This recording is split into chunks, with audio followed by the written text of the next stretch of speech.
Hello everyone, मैं अनिल कुमार सिंह स्वागत करता हूं आपका आपके यूट्यूब चैनल विश्व भारती क्लासेस में। पिछला वीडियो जिसको कि पार्ट 15 के तौर पर आप देख सकते हैं, मैंने साइंस से जुड़े हुए 30 प्रश्न आपके सामने रखे थे, जो कि मूल रूप से एक मॉक टेस्ट के समान था आपके लिए। उसी कड़ी को आगे बढ़ाते हुए आज भी साइंस से 30 क्वेश्चन आपके सामने रख रहे हैं। नियम वही है कि 10 क्वेश्चन के बाद आपको आंसर देखने को मिलेगा, तो आप अपना स्वमूल्यांकन अवश्य करते जाइए, क्योंकि परीक्षा के दौरान आपको इन चीज़ों की आवश्यकता होगी। कितने आप तैयार हैं, क्योंकि पढ़ने के क्रम में कई बार ऐसा लगता है कि हम सारे सवालों के जवाब देने की स्थिति में हैं, लेकिन जब हम सॉल्व करते हैं तो कई सारी गलतियां हो जाती हैं। क्वेश्चन को पढ़ते वक्त एक अलग माइंडसेट होता है, दिमाग में कई सारी बातें आती हैं। उन चीज़ों को सीखने का एक तरीका ये भी है कि हम मॉक टेस्ट के तौर पर खुद को परखने का काम करें। खैर, तो ये 30 क्वेश्चन आज फिर से आपके लिए उसी प्रकार का है जिसका कि आप आंसर कीजिए और अपना मूल्यांकन कीजिए। अगला जो वीडियो होगा वो बेसिकली एग्रीकल्चर साइंस पर आधारित होगा। वहाँ भी हम आपके लिए 30 क्वेश्चन रखेंगे, क्योंकि झारखंड सचिवालय में कृषि से जुड़े हुए प्रश्न भी आपसे पूछे जाएंगे। तो अगला सेट उससे संबंधित होगा और आज साइंस से संबंधित है। इसके अलावा ये भी आपको बताना चाहेंगे कि इसके पहले भी कई सारे वीडियो आपके लिए अपलोड किया जा चुका है, जिसको कि आप अवश्य देखे होंगे। तो वीडियो को अगर नहीं देखे हैं तो ज़रूर देखिए और साथ ही साथ अपने दोस्तों के साथ इसको शेयर कीजिए। और अभी तक अगर आपने अपना चैनल सब्सक्राइब नहीं किया है तो प्लीज़ इसको सब्सक्राइब भी कर लीजिए। तो आज हम लोग अब क्वेश्चन को देखने के लिए तैयार हो जाते हैं। क्वेश्चन नंबर 1, वायुयान का रनवे से ऊपर उठकर हवा में उड़ना, जिसको कि टेक ऑफ कहते हैं, किस सिद्धांत पर आधारित है? आप अपने सिलेबस में देखिएगा कि साइंस में लिखा हुआ एप्लीकेशन बेस्ड, तो ये क्वेश्चन भी एप्लीकेशन बेस्ड है और 9th-10th की किताब में हम लोग इन चीज़ों को पढ़ते आए हैं, तो वहीं से ये सब क्वेश्चन है। तो टेक ऑफ के सिद्धांत पर आधारित है, बर्नौली के सिद्धांत पर, पास्कल के सिद्धांत पर, टोरिसेली के प्रमेय पर, या फिर संवेग संरक्षण के सिद्धांत पर? आप अपना आंसर करते जाइए, 1 से लेकर के 30 तक लिख लें और ABCD के फॉर्म में आप अपना आंसर चेक करेंगे। क्वेश्चन नंबर 2, किस बीमारी को जापानी बुखार के नाम से भी जाना जाता है? पिछले सेट में भी इससे जुड़ा हुआ क्वेश्चन था, उसका एक रूप यहां भी आपको देखने को मिलेगा। काला ज्वर, जिसको ब्लैक फीवर कहते हैं, इंसेफेलाइटिस, मलेरिया और फाइलेरिया, इनमें से किसको जापानी बुखार के नाम से भी जाना जाता है?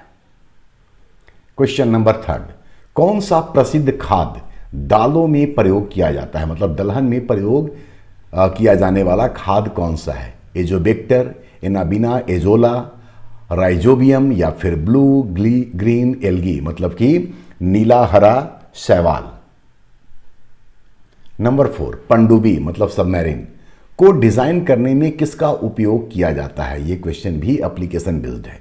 आर्किमिडीज के सिद्धांत का, न्यूटन्स के नियम का, प्लवन के सिद्धांत का, या फिर इनमें से किसी का भी नहीं?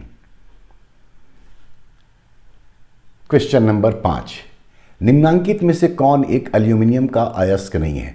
बेहतर होगा कि आप इस तरह के जो और सब हैं उसको एक जगह लिस्ट कर लें, याद कर जाएं, क्योंकि यहां से भी क्वेश्चन पूछे जाएंगे या पूछे जा सकते हैं। ऑप्शन देखिए, क्रायोलाइट, कोरंडम, डायोस्पोर और सिनेबार। तो इसमें से 3 एल्यूमिनियम का है और एक किसी और चीज का है। वो जो एक आपका आंसर है वो पारा का अयस्क है। तो आप अपना आंसर देखिए। नंबर 6, हृदय की धड़कन को नियंत्रित करने के लिए कौन सा खनिज आवश्यक है? ऑब्जर्वेशन पर है। सामान्य तौर पर इन चीज़ों से हम लोग 2-4 होते रहते हैं, तो छोटी मोटी बीमारियों के संदर्भ में भी हम लोगों को थोड़ी जानकारी होनी चाहिए। ऑप्शन को देखें, सोडियम, पोटेशियम, लोहा, गंधक। गंधक मतलब सल्फर। नंबर 7, एजोला क्या है? एक प्रकार का खाद्य पदार्थ, एक प्रकार का शैवाल, जैव उर्वरक, या फिर डी, विलुप्तता के कगार पर एक जीव? एजोला क्या है? चलिए नेक्स्ट क्वेश्चन देखते हैं। क्वेश्चन नंबर 8, मूली, सलजम, सरसों आदि किस कुल मतलब फैमिली की प्रमुख वनस्पति हैं? इसका भी एक लिस्ट तैयार कर लीजिएगा, यहाँ से भी क्वेश्चन प्रायः पूछे जाते हैं। मालवेसी, क्रूसीफेरी, कंपोजिटी या फिर कुकुरबिटेसी या कुकुरबिटेसी। ये कुछ फैमिली से संबंधित वनस्पति हैं। नंबर 9, सोयाबीन में निम्नलिखित में से कौन सा प्रोटीन पाया जाता है? आप सब जानते हैं कि सोयाबीन प्रोटीन का सबसे महत्वपूर्ण माध्यम है। तो इसमें कौन सा प्रोटीन पाया जाता है? हार्डिन, जीन, लेग्यूमिन या फिर ग्लाइसिनिन? हार्डिन, जीन, लेग्यूमिन या फिर ग्लाइसिनिन। सोयाबीन में कौन सा प्रोटीन पाया जाता है? नंबर 10, जल की अस्थायी कठोरता के लिए निम्न में से कौन उत्तरदायी है?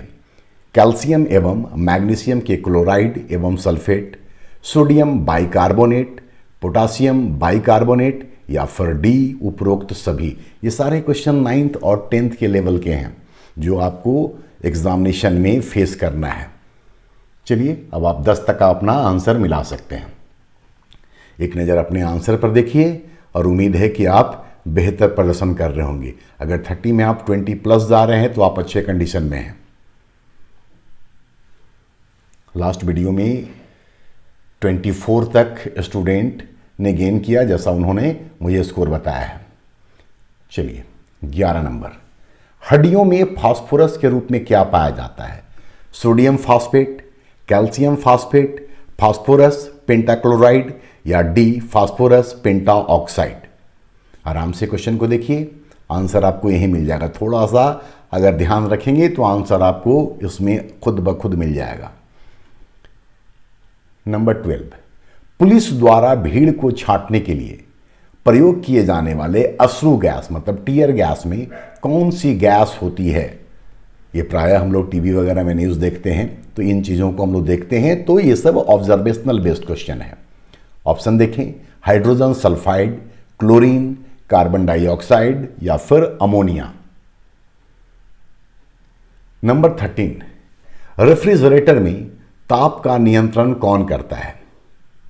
रेफ्रिजरेटर में ताप का टेम्परेचर कंट्रोल करने का काम कौन करता है? कंप्रेसर, थर्मोस्टेट, स्टेबलाइजर या फ्रीऑन। सब लोग फ्रीज देखते हैं, ये चीज भी जानना चाहिए। नंबर 14, फलों के रस को सुरक्षित रखने के लिए किसका प्रयोग किया जाता है? सल्फ्यूरिक एसिड का, फॉर्मिक एसिड का, बेंजोइक एसिड या फिर एसिटिक एसिड का। ये सारी चीज़ें ऐसी हैं, सारे प्रश्न आपको लगेगा कि देखा हुआ है, जाना हुआ है, सुना हुआ है, तो इसी को बोलते हैं एवरीडे साइंस, उसी से जुड़ा हुआ ये क्वेश्चन है। चलिए आपने इसका आंसर कर लिया होगा। नेक्स्ट देखते हैं 15, आयोडीन एवं पोटास के लिए महत्वपूर्ण समुद्री संसाधन है? Green algae, grey algae, red algae या फिर ब्लू ग्रीन एल्गी। हरा शैवाल, भूरा शैवाल, लाल शैवाल या फिर नीला हरा शैवाल। नंबर 16, अश्रु गैस टीयर गैस का रासायनिक नाम है? क्लोरोएसिटोफिनोन, एसिटोफिनोन, बेंजोफिनोन या फिर ब्रोमोएसिटोफिनोन। टीयर गैस का रासायनिक नाम क्या है? क्लोरोएसिटोफिनोन, एसिटोफिनोन, बेंजोफिनोन या फिर ब्रोमोएसिटोफिनोन। नेक्स्ट 17, किससे यह सिद्ध होता है कि प्रकाश तरंगे अनुप्रस्थ होती हैं मतलब ट्रांसवर्स होती हैं? इंटरफेरेंस से, व्यतिकरण, विवर्तन मतलब डिफ्रैक्शन, ध्रुवन पोलराइजेशन या फिर प्रकाश विद्युत प्रभाव फोटो इलेक्ट्रिक इफेक्ट। किससे यह सिद्ध होता है कि प्रकाश तरंगे अनुप्रस्थ होती हैं? ये भी आपने 10th में पढ़ा होगा। चलिए नंबर 18 देखते हैं। फेफड़ों में जल भर जाना, फेफड़ों में संक्रमण, तेज बुखार और सांस लेने में तकलीफ आदि किस बीमारी के लक्षण हैं?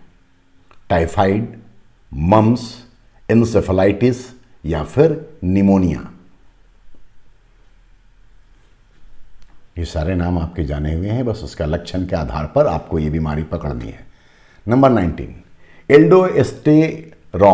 एल्डोस्टेरॉन जिसे जीवन रक्षक हार्मोन लाइफ सेविंग हार्मोन कहा जाता है, इसका सिक्रेशन या श्रावण कहां से होता है?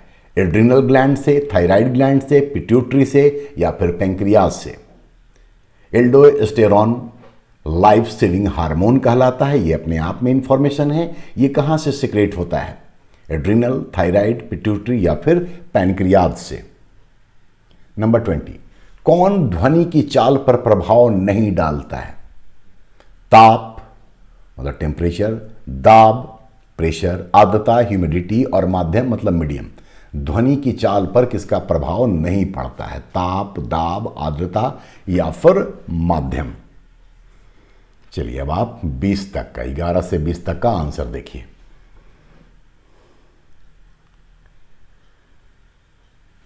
चलिए आगे बढ़ते हैं अब हम लोग। नंबर 21, एग्रो एस्ट्रोलॉजी का संबंध किससे है? एग्रो एस्ट्रोलॉजी का संबंध किससे है? कृषि का वैज्ञानिक प्रबंधन से, कृषि संबंधित जलवायु का अध्ययन से, घासों के अध्ययन से या फिर डी मृदा प्रबंधन सॉइल मैनेजमेंट एवं फसल उत्पादन का विज्ञान से। उम्मीद है आपको इसका आंसर पता होगा। चलिए आंसर देखेंगे आगे। नंबर 22, किस विधि से पृथ्वी की आयु का आकलन किया जाता है? पृथ्वी की आयु का आकलन किस विधि से किया जाता है? यूरेनियम डेटिंग, कार्बन डेटिंग, परमाणु घड़ी या फिर जैव वैज्ञानिक घड़ी से। ये सारे क्वेश्चन ऑलमोस्ट पीछे के किसी न किसी एग्जाम में पूछे जा चुके हैं। नंबर 23, स्टेनलेस स्टील को बनाने के लिए कौन सी दो धातुओं को मिलाया जाता है? स्टेनलेस स्टील बनाने के लिए कौन सी दो धातुओं को मिलाया जाता है? ऑप्शन देखें, zinc, chromium, chromium nickel, nickel लोहा या फिर क्रोमियम और लोहा। नंबर 24, चावल को पॉलिश करने पर कौन सा विटामिन नष्ट हो जाता है? रेटिनॉल, थायमीन, एस्कॉर्बिक एसिड या फिर विटामिन ई। आतिशबाजी में हरा रंग किसके कारण उत्पन्न होता है? पोटेशियम के कारण, मैग्नीशियम, स्ट्रोंशियम या फिर बेरियम। नंबर 26, किसकी उपस्थिति के कारण टमाटर का रंग लाल होता है? वैसे भी आजकल टमाटर का रंग कुछ ज़्यादा ही लाल हो गया है। ऑप्शन देखें, लाइकोपीन, बीटा कैरोटीन, बिटानिन और डी इनमें से किसी के कारण नहीं। टमाटर का रंग लाल किसके कारण से होता है? लाइकोपीन, बीटा कैरोटीन, बिटानिन और इनमें से किसी के कारण नहीं। नंबर 27, इंसुलिन की रासायनिक प्रकृति है स्टेरॉयड, लिपिड, प्रोटीन या फिर कार्बोहाइड्रेट। इंसुलिन की रासायनिक प्रकृति क्या है? स्टेरॉयड, लिपिड, प्रोटीन या फिर कार्बोहाइड्रेट। नंबर 28, नेत्रदान में आंख का कौन सा भाग उपयोग होता है? ये क्वेश्चन तो लगता है दर्जनों बार डिफरेंट एग्जाम में पूछा जा चुका है। कॉर्निया, आइरिस, रेटिना और लेंस। यह आसान क्वेश्चन, आसानी से गलत मत कीजिएगा।